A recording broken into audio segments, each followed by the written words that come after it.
and welcome back to our channel. So today in this video we are going to discuss about how to use Amazon coupons. So without wasting much of our time, let's get straight into the video.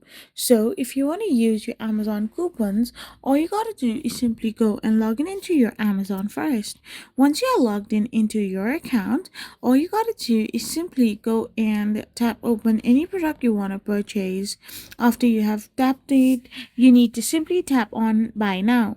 After doing this as well, you can simply select a new address, and once you're in your checkout, once you're in your checkout page, you can find this option called add a gift card or promo code or voucher. Now, to use your coupon, you need to simply type in the promo code that you have from your coupon.